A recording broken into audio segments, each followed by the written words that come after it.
નમસ્કાર, ગુજરાતી ખબરોમાં આપ સર્વે મિત્રોનું સ્વાગત છે। જો તમે અમારી ચેનલમાં નવા હવ તો અમારી ચેનલને સબસ્ક્રાઇબ જરૂરથી કરી લેજો। ચોમાસાને લઈને હવામાન વિભાગની આગાહી ગુજરાતના ખેડૂતો માટે માઠા સમાચાર છે। આ વખતે સામાન્યથી ઓછો વરસાદ પડવાની શક્યતા છે।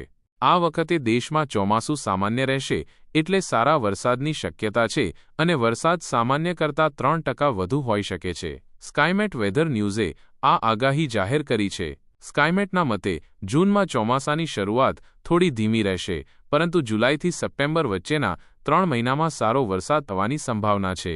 દેશના કરોડો ખેડૂતો અને સામાન્ય લોકો માટે આ રાહતના સમાચાર છે। પ્રાઇવેટ એજન્સી સ્કાયમેટ વેધરે તેની આગાહીમાં જણાવ્યું છે કે 2025નું ચોમાસું સામાન્ય રહેશે।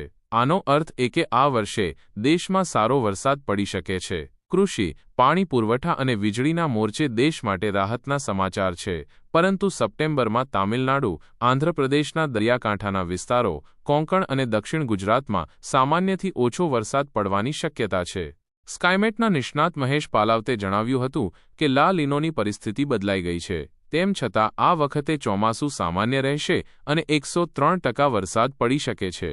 આના કારણે 1 જૂનથી 30 સપ્ટેમ્બર દરમિયાન દેશમાં કુલ 35 ઇંચ વરસાદની આગાહી છે। આ સમયગાળા દરમિયાન ચોમાસું 40% સામાન્ય, 30% સામાન્ય કરતાં વધુ અને 10% ખૂબ વધારે રહેવાની સંભાવના છે। આમ, જૂન અને સપ્ટેમ્બર વચ્ચે સામાન્ય કે તેથી વધુ વરસાદ પડવાની 80% શક્યતા છે। એ સામાન્ય કરતાં ઓછું હોવાની શક્યતા 15% છે અને એ શુષ્ક હોવાની શક્યતા માત્ર 5% છે। આસામ, અરુણાચલ પ્રદેશ અને જમ્મુ અને કાશ્મીરમાં સામાન્યથી ઓછો વરસાદ પડવાની શક્યતા છે। બાકીના રાજ્યોમાં સામાન્ય વરસાદ પડવાની શક્યતા છે। જો આપણે માસિક આગાહી પર નજર કરીએ તો જૂન મહિનામાં કેરળ, કર્ણાટક, કોંકણ અને ગોવામાં વધુ વરસાદ પડશે। મધ્ય ભારતમાં પણ સામાન્ય વરસાદ પડી શકે છે। જૂનના અંત સુધીમાં ચોમાસું ઉત્તર ભારતમાં પહોંચવાની ધારણા છે। જુલાઈમાં પશ્ચિમ ભારતમાં ખૂબ જ ભારે વરસાદ પડશે। ઓગસ્ટમાં મધ્ય અને પૂર્વીય રાજ્યોમાં સામાન્ય કરતાં વધુ વરસાદ પડવાની શક્યતા છે। ઓગસ્ટમાં ઉત્તર અને દક્ષિણ ભારતમાં સામાન્ય વરસાદ પડી શકે છે। સપ્ટેમ્બરમાં પશ્ચિમ અને મધ્ય ભારતમાં વધુ વરસાદ પડી શકે છે। તામિલનાડુ, આંધ્રપ્રદેશના દરિયાકાંઠાના વિસ્તારો, કોંકણ અને દક્ષિણ ગુજરાતમાં સામાન્યથી ઓછો વરસાદ પડવાની શક્યતા છે। કેટલું પાણી વરસશે? જૂન અને સપ્ટેમ્બર વચ્ચે દેશમાં સરેરાશ કરતાં 3% વધુ વરસાદ પડવાની ધારણા છે। ભારતમાં સરેરાશ વરસાદ 34 ઇંચ થાય છે। આ વર્ષે લગભગ 35 ઇંચ વરસાદ પડી શકે છે।